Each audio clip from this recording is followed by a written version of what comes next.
Alright guys, so for my first episode we're gonna talk about Al Capone versus Pablo Escobar. First off, we're gonna talk about their history, their biography, and then we're gonna compare them. So, Al Capone's real name is Alfonso Gabriel Al Capone. His father was named Gabriel Capone and he was a barber. His wife, Gabriel's wife, was a seamster. They were both immigrants from Italy and they came to live in the USA. They had four children, and all they came out to be criminals. Gabriel and his wife were very honorable citizens, but somehow their kids all grew up to be criminals. You see, Al Capone's criminal history started from early age. He he was he was a gang member in two gangs simultaneously. So he dropped out of school in sixth grade for knocking his teacher. As we all know, all of the great mob bosses were first off they were all low criminals doing dirty jobs for the great bosses, but they all climbed their way to the top eventually. So that was the story for Al Capone too. Al Capone was first doing dirty jobs for other crime bosses, other mob bosses. He was doing jobs like killing people. He became the main chauffeur of his boss. And when his boss was killed, he became the number one mob boss in Chicago. His time. He was a mob boss in the time of the Prohibition in the USA. He was born in 1899, and eventually Al Capone became the most powerful man in Chicago. He built his reputation on respect and fear. The citizens respected him because he was very good with the citizens. He was building them kitchens. He was feeding more than 3,000 people a day, and they all loved him. He was kind of a businessman criminal. He was doing his job from his office. He wasn't going around and shooting people, but he was giving orders to from his office, and that's the way Al Capone operated, with his brains, not his fists, not guns, not brutal weapons, but with his brains. He also was kind of a gentleman. He was given his main crimes were selling alcohol and pimping. He was also doing jobs with prostitutes. He was kind of a pimp. And he loved the people. He had love for the people. He was giving money to the poor people, but he killed all those who stood in his way. So Al Capone was arrested several times, but when he came to the court, all the charges were dropped because of lack of evidence, and that's because all the witnesses loved him, respected him, and didn't want to talk about, and also feared him, and they didn't want to talk about that they saw anything. So a lot of charges were dropped. But in the 1940s, there was a detective who targeted Al Capone. He wanted to arrest Al Capone by any means necessary, and so he went to Al Capone. He did everything in his power to arrest Al Capone, and finally did it. Al Capone was sentenced to 10 years of jail. He was transported from one jail to another, and at the end, he ended up in Alcatraz. His sentence was dropped to 6 years because of good behavior, and shortly after his release, he died of a cardiac arrest. Al Capone was the kind of criminal who would go around, have friendly chat with his rivals, give them a drink or two, and at the end say something that made them upset, like you better buy, or to the citizens, like, you better buy my beer. If I catch you one more time buying another beer that's not mine, a beer that's not mine, that my people do not manufacture, then I will kill you. And if somebody didn't listen to what he said and kept going to buy and keep going on buying other beer, then he will go and burn his whole house down and say, and then pay the bills to repair the house. So that's the way Al Capone operated.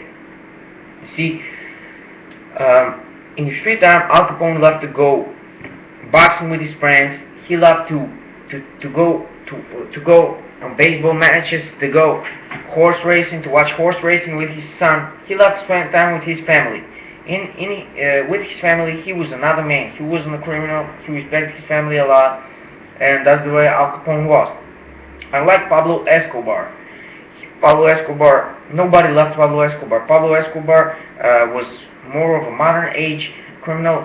He was born in 1949 and died in 1993 at the age of 44. His main ambition as a child was to become a millionaire by the age of 22 by all means necessary. So he did it. First off, he was doing low crimes like selling marijuana, then selling cocaine, heroin, little jobs, and eventually climbed himself to the top and became the world's biggest drug lord. He smuggled more than 15 million tons of coke every day to the USA and other neighbor countries. So, unlike Al Capone, Pablo Escobar believed that fear and power is everything. He didn't want the people to love him. He didn't care about if the people loved him or not. He just wanted to be a powerful man and to be feared. So he was going around killing people, bombing places, bombing planes. You see, he went in war with his own country, with Cuba, with the USA, and he was quite successful because he became a worldwide problem. So, he killed more than 1,500 officers, police officers. He killed tons of people. I don't know the number. He killed more than 200 judges, and he killed around three president candidates of Cuba. So, that's a lot. He was acting more like a terrorist than like a boss, than like a criminal boss. He was more like a Bin Laden style, Osama Bin Laden style. So, that's the way I look on Pablo Escobar. So, at the end he died. The Cuban military, he became a problem to the military, not only to the police, but to the military, and so in the end, they all the Cuban military catch him and shot him to death. Then they were so happy that they killed Pablo Escobar that they took pictures with his dead body, and they were so proud that they finally killed Pablo Escobar. See, Pablo Escobar became a worldwide problem. So, in my opinion, let's go to the comparison. In my opinion, Pablo Escobar was weaker. Pablo Escobar was weaker than Al Capone. He may be wealthier than Al Capone, all of that, but he had something. But Al Capone had something that Pablo Escobar didn't. See, brains. Pablo Escobar may be smart, but Pablo Escobar was more like a madman. He acted like a madman.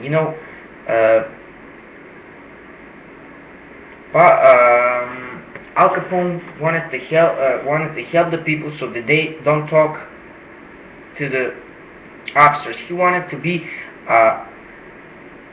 good face. He wanted to show himself in a good way in front of the citizens. So I mean, Pablo Escobar didn't have that. He was more in the running. He was running from the police, you know. While Al Capone didn't have to do that because he had the power to manipulate with the police. So that's the main difference between Al Capone and Pablo Escobar. Al Capone had style. He was a style. He was a born boss. He was born to be a mafia boss because he had style. You see, he was wearing good hats. He was always, smoking cigars, going around with suits with, I mean, expensive suits, expensive clothes. I mean, he had the name Snorky because that's the name that people used in that time for to to to I mean, when they wanted to say about someone has a good style, has a good sense of for clothes, they used the nickname Snorky. Also, Al Capone knew how to go in front of the press. He knew how to go to the media. He was going pretty good. He was doing the job, while Pablo Escobar didn't care what about his looks, didn't care about anything except power and fear. And that's the main difference between Al Capone and Pablo Escobar. Al Capone was kind of a businessman, and Pablo Escobar was more like a terrorist. So that's it. Thank you, guys. And in the end, in my opinion, Al Capone is the man here in this battle. Next episode is about Sheik and White Howard, so tune in next time, guys. Appreciate if you watch my videos. Thank you.